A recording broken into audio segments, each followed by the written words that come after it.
हरे कृष्णा। भक्ति रसामृत सिंधु का 46 चैप्टर का ये पार्ट 2 वीडियो है। तो पार्ट 1 में हम बात कर रहे थे राजा मयूरध्वज के बारे में, जो भगवान श्री कृष्ण के अनन्य भक्त थे। और कृष्ण अपने अनन्य भक्त मयूरध्वज से अर्जुन को मिलाना चाहते थे, और अर्जुन को इससे जो भी थोड़ा बहुत अहम था भी अर्जुन में, वो गायब हो जाता है। अर्जुन तो निश्चित रूप से भगवान का बहुत बड़ा भक्त है, और समय समय पर हमने देखा है कि भगवान भक्तों के अंदर का जो अहंकार है वो नष्ट कर देते हैं, उनसे भी बड़े भक्तों से मिलाकर। तो इसका अर्थ ये नहीं कि अर्जुन बड़ा भक्त नहीं है, निश्चित रूप से है, लेकिन मयूरध्वज भी कृष्ण के बहुत बड़े भक्त थे। वो ऐसे दानवीर भक्त थे कि कृष्ण के लिए सर्वस्व लुटाने के लिए तैयार थे, भले ही कोई राजा भी हो। लेकिन जब उनको कृष्ण से प्रेम हो जाता है, कृष्ण भक्ति में वो रम जाता है, तो एक ऋषि तुल्य जीवन जीता है, और कृष्ण की संतुष्टि के लिए वो हर कार्य करता है। तो हुआ ये कि अश्वमेध यज्ञ कर रहे थे अर्जुन, और अश्वमेध यज्ञ में जो अश्व है वो मयूरध्वज के राज्य में चला गया।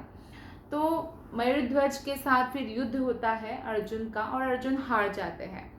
तो कृष्ण ने अर्जुन को पहले ही चेतावनी दिया था कि आप अपने गांडीव से भी नहीं जीत सकते हो, क्योंकि जो मयूरध्वज है वो मेरा अनन्य भक्त है। और मयूरध्वज हर तीर को जब चलाता था तो वो कृष्ण का नाम लेकर चलाता था, तो बहुत पावरफुल हो गया था।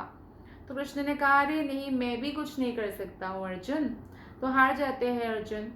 फिर दोनों जो है ब्राह्मण का वेश धारण करके जाते हैं। अर्जुन को कृष्ण दिखाना चाहते थे कि वो किस तरह सर्वस्व लुटाने के लिए तैयार है, इतना दानवीर है, इतना उदारवादी है उनके भक्त मयूरध्वज। तो कृष्ण ब्राह्मण बन के जाते हैं, तो उनका बहुत ज़्यादा जो है सत्कार करते हैं राजा, क्योंकि वो बहुत भक्त राजा है, ब्राह्मणों का आदर करते हैं। तो फिर कृष्ण कहते हैं उनसे कि मेरा जो पुत्र है वो शेर ने पकड़ लिया है और उसको पूरा खा जाएंगे। तो वो बोला है कि राजा के जो आधा शरीर है वो आप लाके दोगे, तो मैं उस आधा शरीर खाकर आपके पुत्र को छोड़ दूंगा। तो मयूरध्वज राजा को ब्राह्मण रूप में भगवान ने कहा कि इसलिए आप अपने आधा शरीर अगर दे तो मेरे पुत्र की रक्षा हो। तो राजा जो होते हैं उनका कोई एक्चुअली प्राइवेट लाइफ नहीं होता है, वो लोक कल्याण के लिए ही जीते हैं।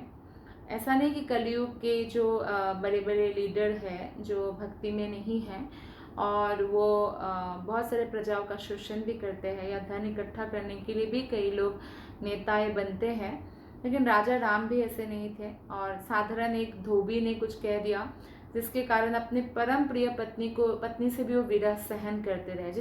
जितना कष्ट सीता मैया को हुआ उतना कष्ट राम जी को भी हुआ, लेकिन फिर भी राजा का जो जीवन होता है वो प्रजा के लिए ही होता है, वो ऐसे कोई पर्सनल लाइफ वो लोग मेंटेन नहीं करते। तो मयूरध्वज ने भी कुछ भी नहीं सोचा, और सोचा कि इनके पुत्र की रक्षा हो। तो उन्होंने अपने पुत्र और अपनी पत्नी को बुलाया और कहा, मेरा जो है शरीर को आधा हिस्सा करो और इनको दे दो ब्राह्मणों को दान। तो अपने जो है, और जब वो आड़ी लाकर ऐसा करने वाले थे, तो इतने में मयूरध्वज की जो लेफ्ट आई है तो उससे आंसू आ गया, बाएं जो आँख है उससे आंसू आ गया। तो कृष्ण ने कहा अर्जुन को दिखाने के लिए एक्चुअली, तो कृष्ण को तो मालूम है मयूरध्वज के अंदर क्या क्या भावनाएं चल रही है। तो कृष्ण ने कहा, नहीं चाहिए हमें ऐसा दान जो इतना कष्ट करके रो रो के दे रहे हैं।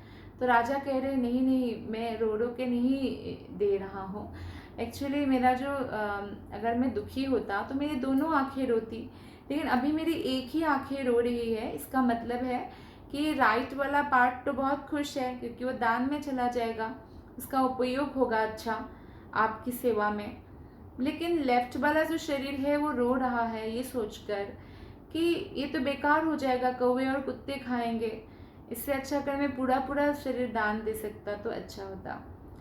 तो अर्जुन गदगद हो जाता है मयूरध्वज की ऐसी भावना को देखकर कि कोई भी इस चरम सीमा तक भगवान के लिए सब कुछ लुटाने के लिए कैसे तैयार होते हैं। तो फिर भगवान जो है उनको दर्शन भी देते हैं। और मयूरध्वज भी जो है भगवान के दर्शन के लिए ही बहुत इच्छा करते थे और भगवान स्वयं ही उनको दर्शन देने आ जाते हैं। तो इस प्रकार हम देखते हैं कि ये बहुत दानवीर है और भगवान के जो भक्त होते हैं वही उनके अंदर जो है तीव्र भक्ति भावना होने के कारण वो निरंतर कृष्ण के चिंतन करते हैं और ऐसे पूर्ण दानवीर बन जाते हैं। कृष्ण से बड़ा पूर्णता कोई भी किसी भी प्राप्त नहीं कर सकता, लेकिन जब कृष्ण की कोई भक्ति करते हैं तो भगवान उनको भी ऐसे ही जो है सुंदर भावना प्रदान करते हैं। जो व्यक्ति सदैव कृष्ण को प्रसन्न करने के लिए सन्नद्ध रहता है, जिसका एकमात्र लक्ष्य है भगवान को प्रसन्न करना और भक्ति को पटुता पूर्वक संपन्न करता है, वो धर्मवीर कहा जाता है। धर्मवीर कौन है? जो शास्त्रों के अनुसार अपने जो क्या धर्म है क्या अधर्म है वो जानते हैं, धार्मिक अनुष्ठानों का कृष्ण की भक्ति के लिए पालन करते हैं, प्रामाणिक शास्त्र को पढ़ते हैं, गुरु की आज्ञा का पालन करते हैं और फिर बहुत आज्ञाकारी होते हैं, सहनशील होते हैं, सहिष्णु और संयमी भी होते हैं। तो ऐसे व्यक्ति को धर्मवीर कहा जाता है। जो लोग कृष्ण की संतुष्टि के लिए केवल धार्मिक अनुष्ठान करते हैं वे भक्ति में स्थिर हो जाता है, किंतु जो लोग कृष्ण को तुष्ट करने के बिना ही कि मैं कृष्ण को तुष्ट कर रहा हूँ इस भावना से नहीं करते धार्मिक अनुष्ठान, तो उनको केवल पुण्यात्मा कहा जाता है। तो धर्मवीर के सर्वोत्तम उदाहरण महाराज युधिष्ठिर है, जो धर्मराज यानी यमराज के ही अवतार है या पुत्र है। तो एक बार एक भक्त ने कृष्ण से कहा, हे कृष्णा, हे असुरों के विनाशक, महाराज पांडु के ज्येष्ठ पुत्र महाराज युधिष्ठिर ने आपको प्रसन्न करने के लिए सारे यज्ञ संपन्न किए। तो युधिष्ठिर महाराज जो अश्वमेध यज्ञ संपन्न करे चाहे राष्ट्रीय यज्ञ संपन्न करे, युधिष्ठिर महाराज का एकमात्र जो लक्ष्य था कृष्ण की प्रसन्नता, वो कोई कर्मकांड पालन नहीं कर रहे थे। उन्होंने यज्ञों में भाग लेने के लिए सदैव स्वर्ग के राजा इंद्र को बुलाया है। इस तरह इंद्र प्रायः शची देवी से दूर ही रहते हैं, जिससे शची देवी को अपना अधिकांश समय इंद्र की अनुपस्थिति की चिंता में बिताना पड़ता है। तो समस्त देवता भी आते हैं और भगवान भी आते हैं। तो समस्त देवताओं के अंदर भी जो कृष्ण की सर्वश्रेष्ठता वो स्थापित करने के लिए युधिष्ठिर महाराज जो है यज्ञ करते हैं। देवताओं के लिए विभिन्न यज्ञों का संपन्न किया जाना परमेश्वर के अंगों की पूजा समझा जाता है, क्योंकि देवता लोग भगवान के ही अंग जैसे हैं। देवतागण भगवान के विश्व शरीर के विभिन्न अंग माने जाते हैं। देवता लोग भी आत्माएं हैं, लेकिन उनको विशेष एक पदवी मिला है, उनके भक्ति के कारण मिला है और वे लोग जो है भगवान का जो विराट शरीर है उसका अंग माना जाता है। सब लोग भगवान से उत्पन्न होते हैं, भगवान के अंश हैं। तो उनकी पूजा करने से जो है आंशिक पूजा होती है। जैसे कोई बट वृक्ष के पत्तों पर स्प्रे करे तो बट वृक्ष की सेवा हुआ पर आंशिक हुआ। जड़ में पानी डालने से सबको पानी मिल जाएगा, दाल पत्ती टहनियाँ सबको मिल जाएगा।